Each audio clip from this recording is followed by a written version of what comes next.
m'appelle Fabrice Aconci, je suis country manager pour la société Dunlop et ça a été une évidence à un moment, chez Dunlop et au sein de l'équipe française de se dire, «Qu'est-ce qu'on peut faire pour améliorer la performance de nos commerciaux?»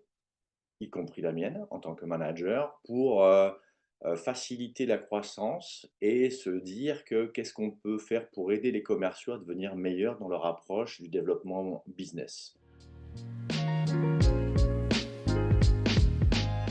Bien sûr, bah, les apprentissages, ils ont été aussi en fonction des profils des personnes un petit peu différents. On peut dire d'une manière générale, c'est qu'on a appris à structurer notre approche de la vente.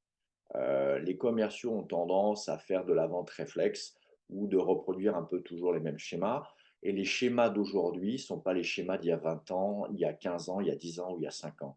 Et aussi le fait d'avoir toujours un agenda. On ne contacte pas quelqu'un, même si on le connaît, juste pour prendre des nouvelles ou je suis passé vous voir. Ça n'existe plus, ça ne doit plus exister.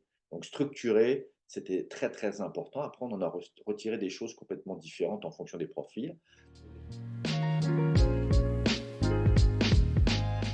Je l'ai vu après dans la structure, qui a été utilisée par chacun d'eux en termes d'approche, ne serait-ce que se présenter au début d'une réunion et proposer un agenda, ce qu'on appelle un upfront contract, pour que les choses soient claires pour tout le monde. On est là ici pour discuter de quel sujet et qu'est-ce qu'on doit à la fin, comment on doit finir. C'est un investissement. C'est un investissement, et je ne parle pas de l'argent, c'est un investissement de temps et les formations quand on les fait, il faut prendre le temps de les faire. C'est comme quand on pratique un sport.